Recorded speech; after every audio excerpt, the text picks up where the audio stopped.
What's going on, everybody? Welcome back to another Best Ball stream. Less than a month now before you hear that introduction for real, and we are talking about a real DFS slate again. So, how excited are you for the start of the NFL season now? It's so weird because I don't normally pay attention to the NFL until right around now, maybe even end of August. But because of best ball, I've been doing it since end of May. It just feels weird. I don't know what to say other than weird. But I'm going to try to get back into DFS mode at the start of the season because first and foremost is I'm a DFS player. Even though I'm going to end up with 600 best ball drafts, so many hours just putting into best ball, but it's all about my track record. I'm a DFS guy, and even with the DFS, week one is not the main week. Week one's kind of okay, you got to play it small, see how everyone thinks. The edges are smaller with my strategy. So I can't get too excited, but obviously I'm going to be very excited about week one. Yeah, and in case you've been living under a rock and you aren't familiar with Two Gun's DFS success, we are talking here to a 3-time Million Maker winner and 2-time $1 million plus winner. So certainly we want to hear every single thought he has on NFL DFS, best ball, all this stuff. Certainly knows how to win these games. Before we get into some talk about how DFS and best ball compare and how finding an edge is a little bit different, I want to just spend one moment real quickly to talk about the fact that look, FTN Fantasy is exploding right now. Jeff Ratcliffe has tons of content being pushed every single day. Draft guides, all that good stuff. The Almanac, now the FTN Almanac, formerly the Football Outsiders Almanac from Aaron Schatz. So really, really exciting stuff. If you haven't checked all of that stuff out yet, you really want to do so. And with that, let's jump into a conversation that you and I have had a bunch. So for anybody who has watched the last two shows, these best ball strategy shows, it's a conversation they'll be familiar with, but I don't think we can possibly hammer home enough the difference between best ball and DFS, and particularly how much harder it is to find an edge in best ball. So why don't you talk us through your thoughts there, and specifically how there is no week 17 Mike Evans from last year in best ball. So how are you trying to create those edges? Yeah, at the end of the day, there is no all the players are owned equally in best ball. All the really good players, obviously, and even all the mediocre players. You really got to go way down to talk about players that just aren't on teams. And the only one I see that might be worth it is Kyle Trask. So, there is a big difference because it's that high scoring guy is out there somewhere. It's just how much you have of him versus others, and it's not the same leverage you get with DFS. So with best ball, it's all about choosing better players, and obviously choosing these players that might be a little bit unloved, but you don't get quite the same leverage as with DFS. And we all know stacking with best ball, and everyone knows it's important.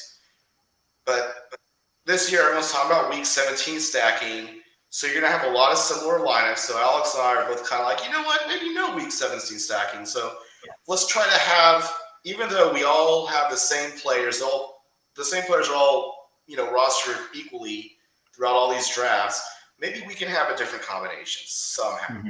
And maybe we can find players that are just in general being drafted a little too high or a little too low and kind of take a stand there.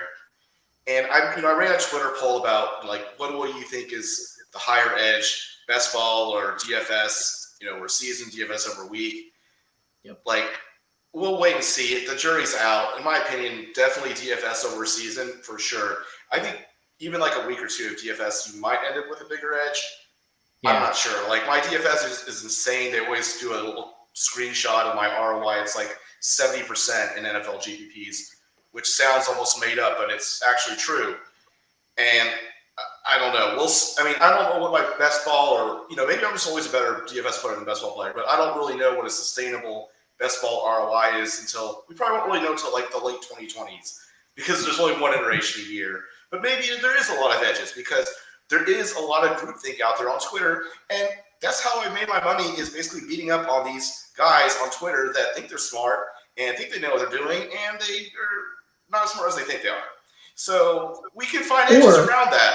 Yeah, or they are really smart, but they're taking that to an extreme, and so many people are doing this thing that was once smart that now it becomes something you can actually take advantage of. Right, So week 17 stacking is a perfect example. It's definitely like if no one else is doing it, it's definitely a good idea and it definitely makes a lot of sense. But if everyone's doing it, then it's not so much.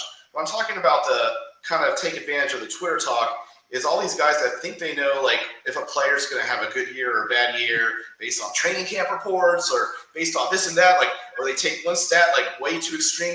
That's the type of other stuff we could take advantage of. Like kind of like nowadays everyone is really low on ETN and really high on Tank Bigsby, even though none of us have seen Tank Bigsby play. No one has a clue. Come on, you think any of us really know like how much he's going to cut in? None of us do.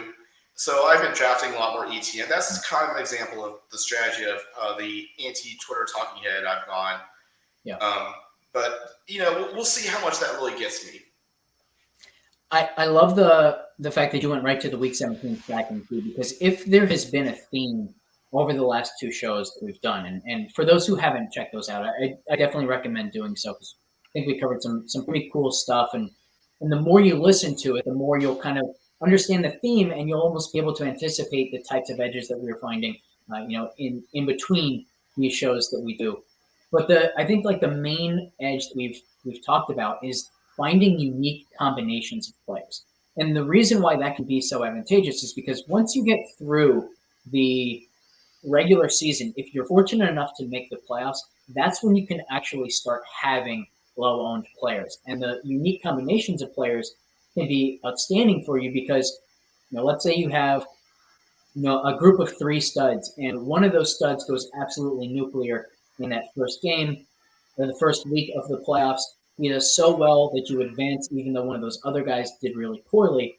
Well, now, because the ownership is going to be so kind of dependent on how the players did in the previous week, whichever stud failed for you is probably going to be really low owned. And so the more unique combinations of players that you have, the more likely you are to end up with one of those really low owned key contributors. That's kind of everything that we're going after here in best ball. And so the reason why we've been off these week 17 stacks is because if there's a reason why people are going to pair a second stack with the primary stack that isn't just random, it means you're leaning away from these unique combinations and you're actually going to the more duplicated combinations, which is why we seem to be very much off of the week 17 stacking idea. Right. With DFS, you can get a unique lineup. You can get a unique player because you just know people aren't going to choose him. Yeah. Like we knew people hated Mike Evans, so we chose him. With this, it's like you need to like kind of like backdoor your way. Like, okay, maybe they won't have him with him, so that way he's and obviously the other thing I don't like about best ball is like DFS, we all have the same salaries. It's kind of all fair. With best ball, like you're dependent on other people's drafts, and if like some other people have just like weird drafters in their network. I just don't like that, but that doesn't mean. But I'm still giving best ball a solid try here this year. Like I'm doing 500 to 600 drafts, and I'm also doing this $50,000 live. It's just a 12-person league in San Diego next week. So we'll see. I'm just this is my year of let's give best ball a shot and see how it goes. I can't imagine it hurts that part of giving best ball a chance is you get to take this trip to San Diego. Right. The nice thing about this DraftKings thing is that it's a very promo event. Like $50,000 buy-in, 12 people with $600,000 of prizes. So there's no fee or rake, and like they're paying for my trip costs. And obviously we're gonna FTN it all up there. So and I'm gonna remind all my fellows there that I probably have netted far more money than they have at NFL DFS, even though they're all very good players. We're talking guys that are dropping $50,000 to play a best ball league. So these aren't, obviously these guys are all very sharp. But, I like to stun a little bit. Good. As you should. Chipotle Addict won't be there. He's probably like the one guy that's won more than me, but he never shows up to these things. So I don't have to worry about him being like, I still beat you. I beat you last. I got first, you got second. I'll be like, but he doesn't show up. So I don't have to worry about him punking me. You know what I'm saying? I can say all the shit I want, but he's not going to show up and punk me and be like, because he just doesn't go. Yeah, just a quick look to your left and right, make sure he's not there, and then you start. Yeah, I don't even know what he looks like. So like that's the thing. It's like he might just be like, yo, like you might be like pretty good, but like I still beat you. I'd be like, oh, damn, you actually showed up. That's great. All right, I think one of the kind of fun and cool things, and I bet you've had the same experience of starting best ball earlier this season than I ever have previously, is I feel like I've learned a thing or two as the offseason has gone on. I come up with these new ideas, and one of them, probably my favorite idea right now for creating an actual edge, is purposely targeting teammate running backs, specifically guys who have clear and distinct roles from one another, like maybe a passing down back, a guy who's going to do well in a negative game script, and then a early rushing, goal line type role who's going to do really well in a positive game script. So some early like candidates for these pairings. Samaje Perine and Javonte Williams. You've got DeAndre Swift and or Kenny Gainwell with Rashad Penny. This type of structure, I think Brian Robinson and Antonio Gibson might be another one. There are plenty of examples throughout the league, but the idea being these are combinations of players who they would be unique anyway, but they're especially unique because I think most of the field is pretty determined to avoid these combinations. And so you're getting that aspect of it. You're getting the unique combination of players that we're targeting. But then I also think there's a second layer here where one of the frustrating things about best ball is you might have one week where like 5 of your running backs go nuts and you can't use them all. You've got like maybe 2 20-point performances on your bench. And then the next week, when you need those guys to come through because your other studs didn't deliver, now they fail. You end up with only one really usable running back score, and you have to take a really bad, underwhelming score in your lineup. And you might think like, hey, this is subject completely to randomness. We can't really control like how well our players ham and egg, to borrow a term from golf and playing with partners in golf. But I think you actually can. And it's with this inverse correlation between two teammates where the failure of one is almost more likely to lead to the success of another. So instead of having 5 go off one week and then only 1 the next week and then 2 the following week and then 4 the following week, it's maybe 3 go off this week, 2 next week, 4 next week, 3. And you have a more balanced level of production throughout the season from your guys, which turns out to be pretty impactful over the course of the season. Yeah, it's actually a pretty good idea. I really haven't done it myself, and it's probably something I'm going to try going forward. I definitely have like some McKinnon and Pacheco together. I think that's probably the best example, by the way, of two teammates who fit into this mold perfectly. It's Pacheco and McKinnon. But I think that's almost like too obvious. Like people are like too comfortable. So it's like the Perine and Javonte Williams might even be better, just because people are like, nah, Javonte's my horse, or no, Perine's my horse. Like it's one of those like, and it's a situation where you're in the playoffs, and let's say Perine goes off one week, and then Javonte goes off the next week. That's exactly the argument too, by the way, because like if Perine goes off that first week, think about what it means for the Javonte owners. And maybe Javonte had a huge season, right? And so Javonte may have had a huge season, and so all of these playoff teams have Javonte. He has a really bad first week of the playoffs, and now all of these Javonte teams are eliminated. But you had Perine, who benefited from that Javonte failure. You've made it through, and now you have a low on Javonte, who once again is having a fantastic season. So I really think that this strategy can work wonders for you. Actually, I think it probably works best with those 2 running backs, to be honest. In terms of Brian Robinson and Gibson, I just really like Robinson better. I just feel like you can't fade a guy that got shot and is now their like lead horse. Like there's just certain things you just have to respect. And now he's like had a whole year of not getting shot. So like, and it's his second year. I just kind of feel like he's gonna be the guy. Like Gibson's gonna be more like Gibson's just too high drafted and Robinson's too low drafted. Whereas the Perine Javonte is more like ham and egg.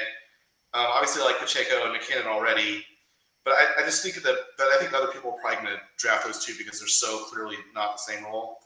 So I really think, but I don't even think I have a Javonte Perine lineup myself. So I think I just don't have that much of those 2 guys. So that's part of it as well. But I think that's probably a good one. This is really interesting because It took us until 15 minutes into the third episode of the Best Ball Strategy series to finally reach a point that we actually pretty strongly disagree on. I'm heavily on the Antonio Gibson over Brian Robinson. Oh, really? Yeah. And so maybe it's worth a little bit more discussion. My thought is I kind of know what Brian Robinson is in this offense, and I do think there's a path to an upside in just maybe this offense is a lot better than we expect them to be, and Brian Robinson scores a ton of touchdowns. Like I think, if he has like a Jamal Williams type role from last year, I think that's his path to upside. But with Antonio Gibson, I think it's big for him that McKissick is no longer there. I expect him to have kind of a hybrid role between what McKissick had last year and what he had last year, or maybe even kind of joining those two together, which becomes a lot of high value touches in an offense that I do expect to be a little bit better than the field seems to think. I have a fair amount of Howell stacks. I have a ton of McLaurin and Dotson. So Gibson just kind of fits naturally into that. If this passing game as a whole outproduces what people expect, I think Gibson could be a big part of that. Yeah, maybe. I don't know. I don't really. I'm not really into Washington that much. Like, I don't it's not like when I'm like, no, you're wrong. Like, oh, yeah, you might be right. I'm like, they're just not my focus as much. I'm like, Gibson at 109. Mm-hmm. I'm like, Robinson at 114 or whatever, or 104. I'm like, maybe he should be like 90. There's just no one and McLaurin, where he's at, seems okay, and Dotson's definitely drafted. I mean, I can see him having a better year, but it's not like he's drafted late. He's drafted in his 70s or 80s, and I just watching this on a team where I'm like, I'm all on, but I'm not like, no, you're wrong by any means either. I'm just kind of like, that's just how. Yeah, that's just. There's just other strategies I'm a little bit more on. In your most recent article, you talked about your love for the Tampa Bay skill players, and one of our subscribers asked you in chat if that also means you're interested in the quarterbacks, and you gave a really interesting answer. So I want to kind of turn this over to you here, and why don't you talk us through your entire Tampa Bay thoughts? Yeah, so kind of this is where instead of drafting McLaurin, I'm often drafting Godwin because they're very close together. So people just want to hate on Tampa Bay because they don't even know who the quarterback is, and they're just kind of a joke, which generally means it's a good time to buy these guys. And if you look at the season-long props for Godwin and Evans, they're way better than where they're being drafted. Evans has as many yards expected as Keenan Allen, who's drafted 40 spots higher. These are even Rashad White's going to be probably a 3-down back. So how many 3-down backs can you get in the 80? I think these are the 3 skill players they're going to run their offense to. And quite frankly, their offense is probably not going to be a whole lot worse than last year. We all know that Tom Brady threw it a lot, but he was horribly inefficient. We just got lucky week 17, he finally connected. But their total points for the year was pretty miserable. So they may not be much worse. Now, we really don't know we know Baker Mayfield's not that great. No one knows about Kyle Trask. We just don't know. But he is a second-round pick. He's might be okay, or he might be terrible. We just don't know. But the thing I do know is you can get these guys at the tail end of drafts, and no one's going to be stacking going into the draft I really want to have Godwin and Evans stacked with Kyle Trask. No one's thinking that. And you can and also with DraftKings in particular, your 19th and 20th picks are pretty worthless. A lot of people probably think that they're genius drafting Ty Chandler in the 18th round or some shit. But chances are your 17th to 20th picks, and especially your 19th and 20th picks, are worthless. Mm-hmm. So when you can get a quarterback for a stack, I totally fine just doing both Mayfield and Trask in the 19th and 20th round, thinking, obviously one of them is going to be the quarterback. And the nice thing about this pairing is not only can we have the week 17 situation where they go off, like you said, if I have an Eagles stack with Tampa Bay, and let's just say the Eagles are terrible in week 16, but Tampa Bay gets me through, I'll be the only guy with Eagles stack in week 17. Mm-hmm. So that's why, like instead of week 17 double stack, oh, you think you're the only one with a Detroit Lions and a Dak Prescott scat? Like, you think you're the only one? No, again, now, am I the only one with a Kyle Trask and a Dak Prescott scat? Maybe. So I like Godwin and Evans. Just in general, I like Godwin and Evans, and I like Rachaad White. So why not pair him for the quarterback, which I get for nothing? The price of a 17th or an 18th pick on Underdog, or 18th or lower on DraftKings. So I'm going to end up with a lot of Kyle Trask and Baker Mayfield. And quite frankly, I probably prefer Trask ends up winning because no one's going to have Trask. And who knows? I don't really have high expectations for Baker Mayfield, but maybe Trask is actually pretty decent, especially by the end of the year. So, and another thing is, let's just say I'm entirely wrong about Godwin and Evans, about the Tampa Bay offense. Good chance Godwin or Evans are getting traded to the Chiefs or something, and then they're the wide receiver one on a really good offense. So there's just they're like a TJ Hawkinson type situation. Yeah. I just feel like. So again, so that's just why I have so much that's the type of strategy where there's these few different strategies I'm really all over that I think the Twitter sphere is not, and that's kind of what I've been pursuing. And I'm going to end up with, I'm sure, a lot of bucks by the end.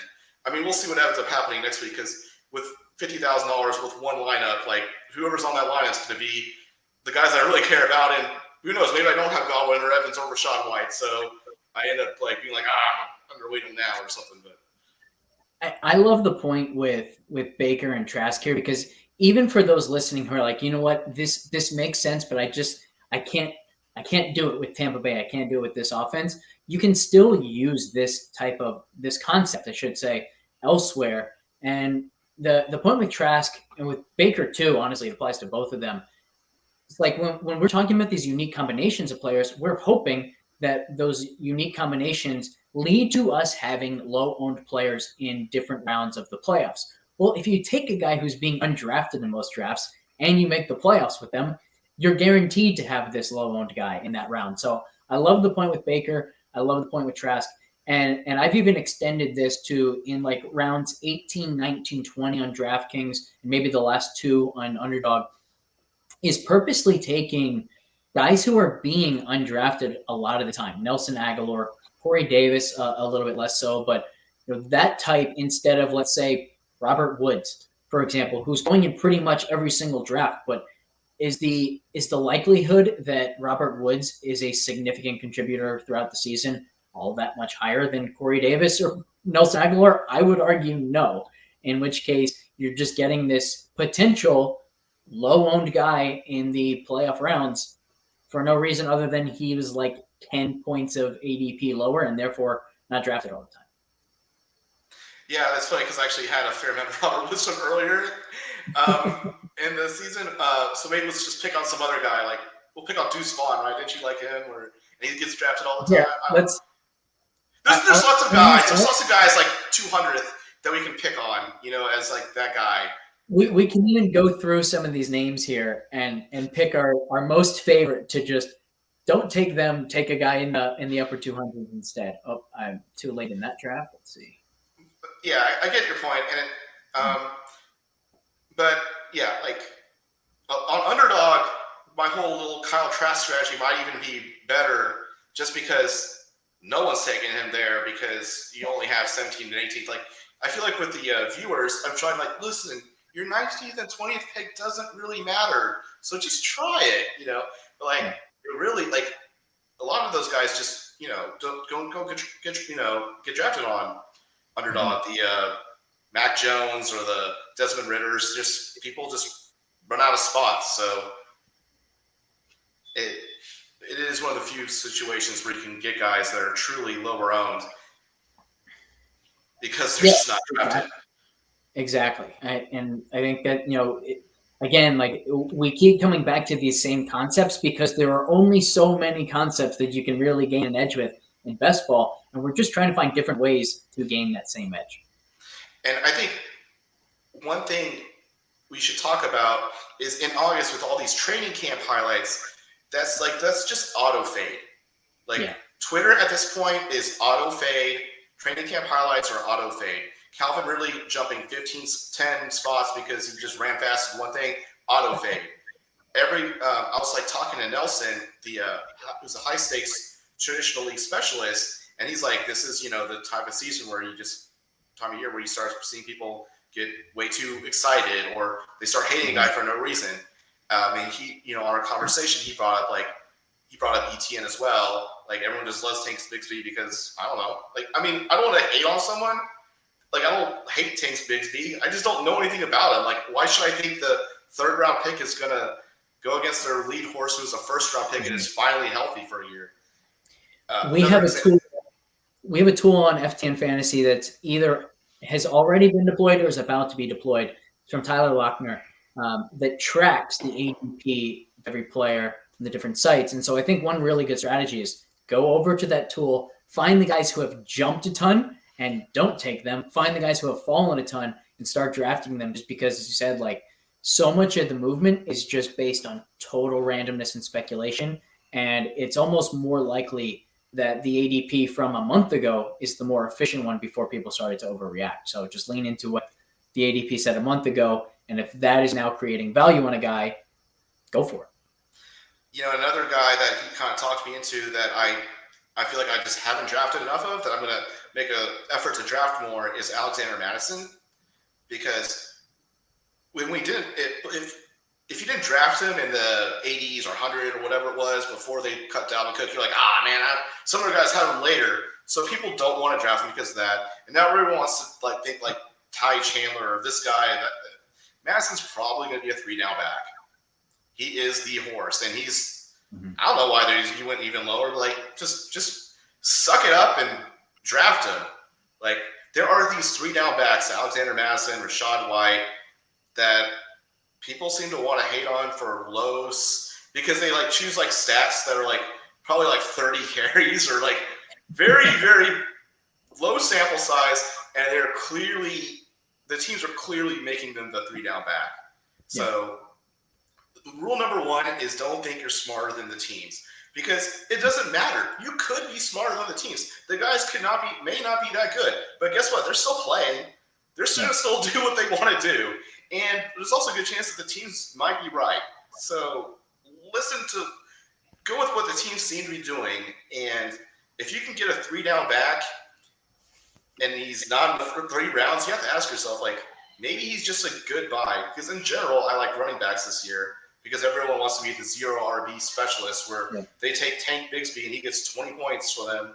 And they have all the stud wide receivers and stupid Two Guns there with his Saquon and his, ETN and his,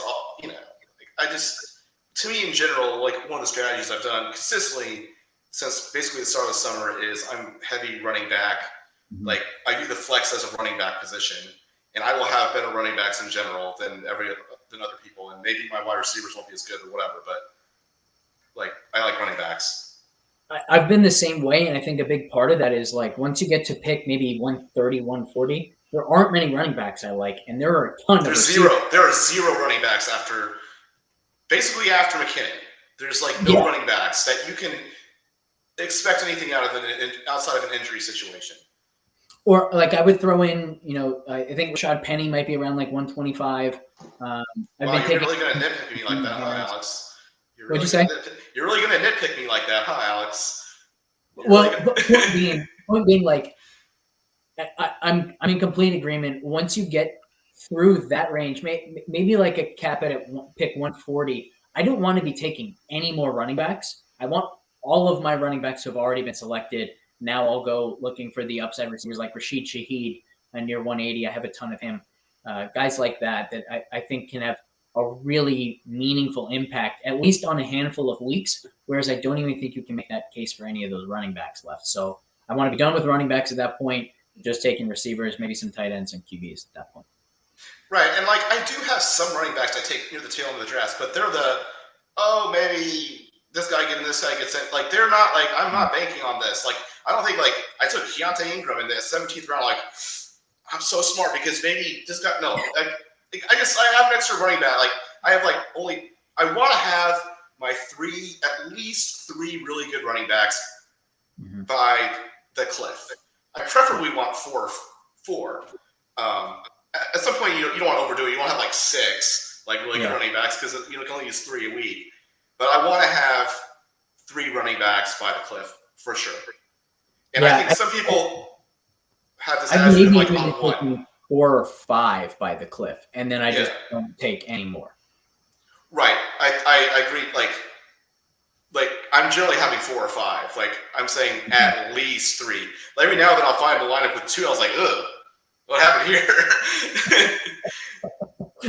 I was asleep at the wheel for this one. Well, I do some of these slow drafts that sometimes I'm like click, especially like, like I have various, like the $555 slow drafts I'm going to pay a little bit more attention to than like a $14 slow draft. So like if it's a $14 slow draft, I have like 10 of them, and I'm like, let's just get through these things, Like. Do you ever go into a slow draft? Like whenever it's my turn, I'll go look at my roster, say, okay, this is what I was going for. Let me see what fits this. You ever look through going, what the hell was I trying to accomplish in this one? For sure. Especially like in the lower dollar ones, I'm like, I probably just got annoyed. Yeah. And like, where I'm like, because like when I wake up and I have 10 of these to do, I'm like, fuck, I got like, dude, 10 of these like right now, and like, I just want to be done after my morning poop. Like, I just want to be done with it all. So I just like, just whatever. Like the next guy, I'm fine. I don't care. Jameson Williams, whatever. Like, and then I end up messing it up. It happens. But at least I think it happens more on the lower dollar ones, which, hey, maybe that's a sign, like, pick on Two Gun in his lower dollar best ball drafts, because he's probably not be paying attention as much. Are there any other players or stacks that for the next month or so you're going to be trying to really up your exposure to? So I think I just talked about Alexander Madison. That's an example I just kind of saw. Like, I just don't have as much as I should. I think that's really the only player I can think of where I'm like, because like I think I saw on Twitter, I was like, I don't have that much Mike Williams. I'm like, I'm okay with that. Like, I just don't like the idea of like one guy like having almost none of. But in terms of guys like I actually actively want to have more than the field, it's really this Tampa, like it's still the Tampa Bay idea, and it's some of these 3 down backs that are in the 40 to 80 range. And another example is maybe Jonathan Taylor. I think on DraftKings for some reason he's like 30th, and on Underdog he's 22nd. So I think for whatever reason, DraftKings is a little bit dumber on Jonathan Taylor. Like, I just don't see a path where he's not playing this year. Like, he kind of has to play to finish off his rookie contract. And he's also really, really good. So he's going to play somewhere. It's just kind of like worrisome. Like, you have that, like, are we sure yet? And another player, I kind of, Josh Jacobs is kind of I don't know. That's another thing I'm just kind of watching, but I don't really have like a big position on him either way. But I feel like with Jonathan Taylor, I'm a little bit more like, I think pretty sure he's not going to just sit out the season. Yeah, I agree. I think I'm on similar players there. The team that I've been trying to take the most of lately, I think, is probably Jacksonville. And to your point with Ridley, it's interesting because I've been trying to stack the Jaguars a ton, but I haven't really gotten a ton of Ridley. It's more that like the idea being, I think Ridley can help elevate the offense as a whole. So Lawrence, big jump from last year potentially in his production. And I don't necessarily see the production going down for Kirk or down much for Ingram. And so I end up with a lot of Lawrence, Kirk, Ingram, and just kind of running with that. And interestingly, that's also a stack that I think is going to be extremely popular in week 1 against the Colts. Pricing is out for anyone who hasn't seen yet. Tugan, it sounds like you haven't taken much of a look through, but are there any stacks, any players that you anticipate yourself being a lot higher on than the field to start the season? Because it's not necessarily just the guys that you're high on in best ball, right? Like the pricing could be different. Just because you think that a team or a player might be undervalued for the whole season doesn't mean you think that they're a high enough probability play to use in this specific week. So anyone that you think really stands out in that way for you? Well, one player that I'm probably going to like is that I have a lot of in best ball is Michael Thomas. Obviously Kamara is going to be suspended, so Yep. You know, people are going to be thinking about the running back, but he's like one less like real skill player, and I think the Saints offense in general is going to be pretty good. So, and I don't think it's just all going through Olave. So I just kind of like probably I'm sure I'm gonna have like a Derek Carr, Michael Thomas stack.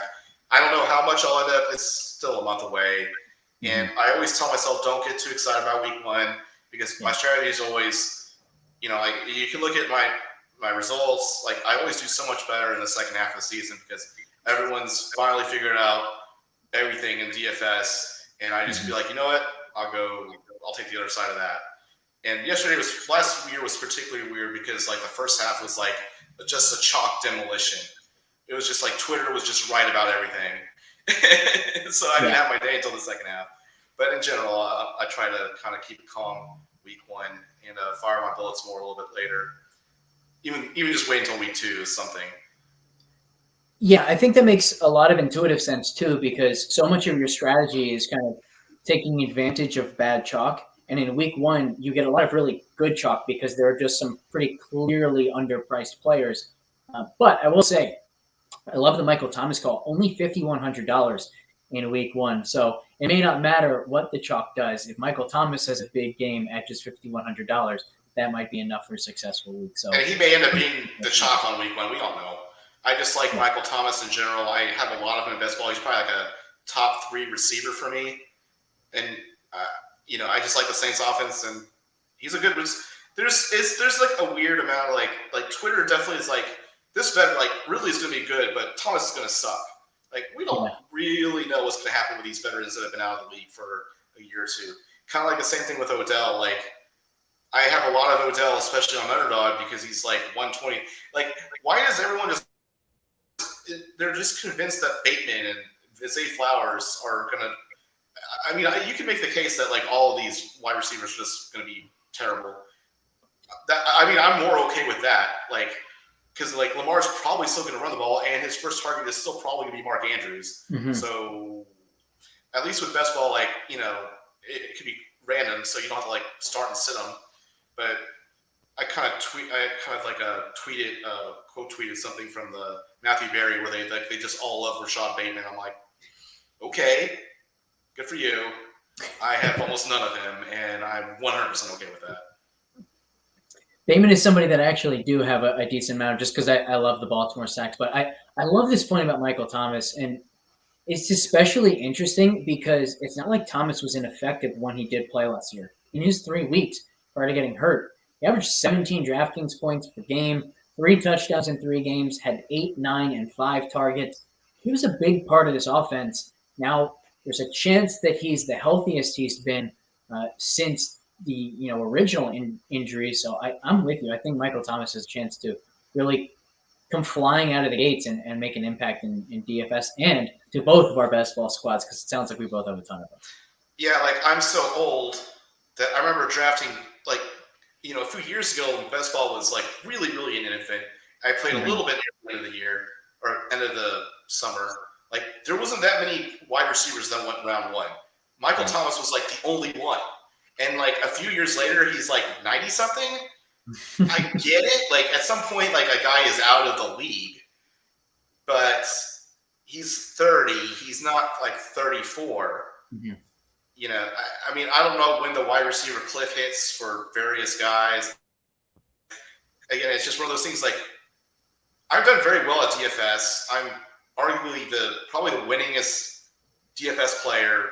Like I'm one of the few guys that actually shares a roto tracker. You notice, like a lot of the other sites, they'll show like this one result they did or this one thing. They're never going to show their like net profit over a decade, right? Like I'm like the only guy that does that. I'm also not necessarily like compared to the average viewer. I don't know more football than you do. You know, like we see things different ways.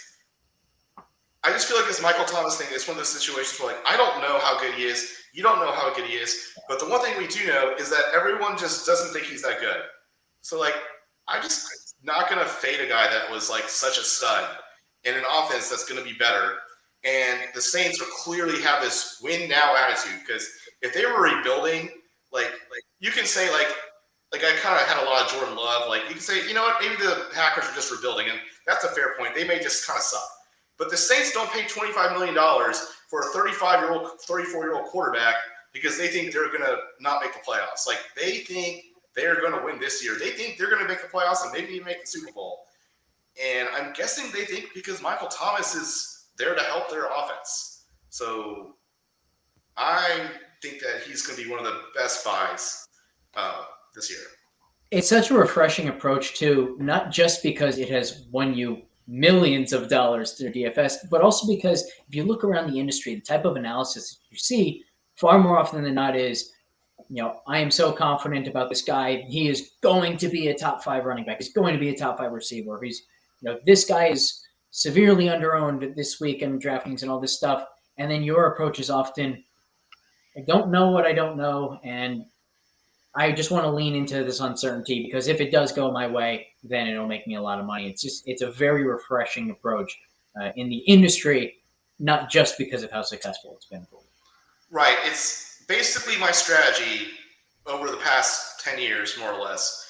And I don't know if it makes me a good entertainer, but it's a winning approach because people want to hear confidence. That is one thing I've noticed. They want the locks. They want the confidence.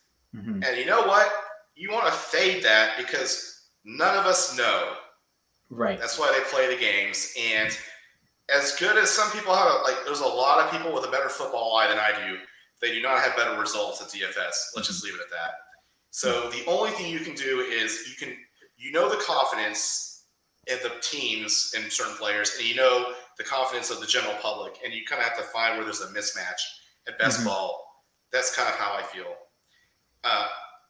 And again, I think the Tank Bigsby situation, maybe he's great as the guy that gets the 30% touches. Mm-hmm. But you don't want a guy with 30% touches. He's never going to clear 15 points a game. He's going to get a lot of look at Jalen Warren's stats last year. Lots of 6 to 10 points a game. Now, if Najee goes down or something and Jalen Warren's the number 1, which I'm not even sure he might end up splitting, then yes, I get it. He's a great backup, but don't just if a guy is stuck in the number 2, you're still just hoping the first guy gets injured. Mm-hmm. Yeah, I love this concept so much. Just leaning into what you don't know and using uncertainty to your advantage. And I think it's another good way to contextualize that is we know that the betting market is quite efficient, and even where it's inefficient, the edge is, a guy might be 55% to go over his prop for the week, or maybe he's 60% to go over, but that still leaves this massive 40% chance of him going under the total. And yet you have people clamoring every single week on Twitter, wherever, that this guy's he's guaranteed to go over 100 yards. This is such a smash spot. More often than not, we can just leverage that overconfidence, and doing so in a large sample is going to lead to some really good results. And that kind of hits on another player that I've been drafting a lot is Marquez Valdes-Scantling. Mm-hmm. His prop on DraftKings is 650 yards. Sky Moore is 550 yards, and I pointed this out on Twitter. It was well, you only get $40 volume. I'm I get there's not that much volume on this. Well, I think that guy was pointing out catches, which is even smaller. And I get there's definitely not a lot of volume on these lines, but you have to somewhat respect the line, and you have to respect that MVS is still probably their first wide receiver. I mean, I don't know. I can see all these KC receivers just being kind of mediocre, but Scantling's 50. He's in that dead zone of 150. Who else are you gonna get there? At least he has a shot. Yeah, similar concept. I've been on Rashee Rice all off season, and I'm drafting a ton of him. And it's the same concept. I just want to leverage the overconfidence in Sky Moore that it seems 90% of the industry has these days. Yeah, I mean, I definitely had some Sky Moore from earlier in the season, but at this point, yeah. and unless I have a home, I'm not drafting him at all unless I have a home stack, and then sometimes I'm drafting him. And I don't even have that many Mahomes stacks, just because I generally don't like to have to take a quarterback in the second round. But that's one of those situations where I'm should I be doing that more? Because Mahomes, if you draft Mahomes, you don't have to draft him to quarterback. Basically, his floor is so high, so it's. That's a really great segue to the last thing that I think we should talk about. Once again, and we've talked about this in previous shows, but this concept of stacking expensive stacks or stacking cheap stacks, I think is a really important one to drill home. And the example that I love to go to, because we both are advocates for cheap stacks instead of selling out to get these really expensive stacks in best ball. And it's kind of the opposite in DFS, but we'll come to that. We'll cross that bridge when we get there in week one. But when you're drafting, like so much of what you're trying to do is find players and combinations of players who all outperform the draft position. And that is so much easier to do with a stack, being right about a whole stack, when the draft positions are being dragged down for one specific reason. So, for example, the one that I go back to is if I told you that Jamar Chase guaranteed was the wide receiver one this year, how much would that change where you were drafting Joe Burrow? Not that, I mean, especially since right now we can't even tell if Joe Burrow is going to be playing, the first few weeks.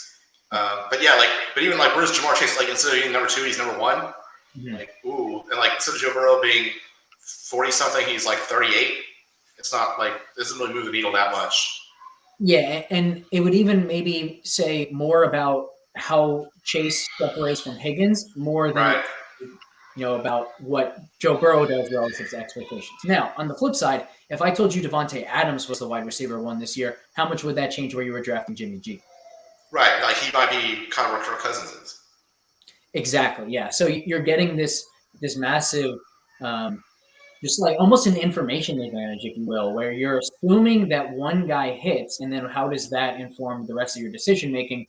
If Devontae Adams had a better quarterback or had a quarterback that people were more confident in, he wouldn't be taken where he's taken right now. He'd be, maybe a top 5 pick, top 7 pick or something like that instead of 14th, 15th, wherever he's at. And that's because of the exact same lack of confidence that is keeping Jimmy G at 190 or 200 in some drafts. So yeah, if you're taking Devontae Adams at 15, whatever, that does so much for a potential Jimmy G pick where he could be smashing value at pick 190. You can't really say the same about these expensive stacks. It looks awesome to have Chase, Higgins, Burrow. It looks awesome to have Hurts, A.J. Brown, Devonta Smith or something like that. But you're not really gaining the same type of advantage through the stacking and through correlation that you gain with some of these cheaper, more uncertain stacks. Yeah, people generally don't target the cheaper, uncertain stacks. And then because they don't target it, like you might just end up having like people still end up backdooring their way to them, mm-hmm. But then you just end up having these kind of like weirder groups of lineups. So you just have like different guys in general. And one of the things I talked about in my earlier articles is how I'm generally not drafting the higher end quarterbacks because I think the quarterback play in general is going to be better this year, and the quarterbacks are just getting drafted nearer to their ceilings. The one quarterback I kind of like in stacking is maybe Mahomes, just because you can get the MVS or the Rice or whatever. Like, he's just kind of a weirder element because yes, it's not just like Kelsey Mahomes stacks. Whereas with with Josh Allen, it's all gonna be about Diggs and maybe Gabe Davis, like maybe Kincaid. It's not, and with Jalen Hurts, it's all about obviously AJ Brown and Devonta Smith and maybe Goddard, and then after that, it's nothing. Whereas Mahomes is like, I don't know, maybe it ends up being Rice or it ends up being FTN. Like you don't really know as much, or maybe it's all about McKinnon. Like these guys are all they're all in the 100 plus. So, but in general, I do like the idea of drafting quarterbacks later because, as we talked about, there really isn't a whole lot in that 130 to 200 range that's any good. There's a few wide receivers I seem to consistently get, like Van Jefferson, for whatever reason, is hated on DraftKings. I can get him at 160 there. He's the number 2. He's a clear number 2. And he's like number 127 or 130 on Underdog. So he's great on DraftKings. And I don't know. Well, there's a lot of inertia, I think, with these ADPs. Kind of like we talked about Jimmy G. Like, Jimmy G should probably be like 150. But because of his like foot thing at the beginning of the summer, everyone's like, we don't even know if he's playing. Like, he's clearly playing. He's clearly their quarterback. Like, he's probably the best value. Like, I talk about the Trax thing because people want to have him. Generally, people have Jimmy G, but not always on Underdog. So you got to ask yourself, like, what confidence do you have in this picks actually mattering that late. Yeah, love it. Final question. A player of contention among the FTN analysts lately has been Anthony Richardson. Are you trying to draft much of him? How do you feel about him this season? And when you do take him, who are you trying to stack with him, if anybody? It's funny because I'm totally neutral on him. Just totally neutral. Like, I probably have him in like 8% of my lineups. Totally neutral. And like, sure, I try to stack him with Pittman or Pierce. I mean, Jelani was his like last round. Like, yeah, I guess. Like, I don't know. I get it. Like, he could end up having a high ceiling if he's rushing like Justin Fields. But, you know, Justin Fields kind of was terrible in his first year. And he was pretty terrible in the first half of his last year. So it's kind of hard to expect him to really do that well, even running. But, you know, I have some. I'm not, like, again, totally neutral. Love it. Very, very funny that he's been like the point of contention among the analysts. Everybody has a strong opinion. Except and I just sit there like, and you're just like, hey, I don't know what I don't know. Maybe I'll use him in week 1 if everyone's off him. Which, by the way, we were going to talk a little bit more about the week 1 stack, or week 1 slate if we had taken more of a look at it. I do think the Jaguars might be one of the most popular stacks. There's a very good chance that my favorite approach in week 1 will be use the same game, but just use Richardson instead of Lawrence, and then hope ETN runs in 2 or 3 touchdowns as a bring back. So plenty of time before we get there, but that's already kind of getting my senses going, my excitement going for week 1. And hey, thank you once again to everybody for tuning in. We will catch you next time.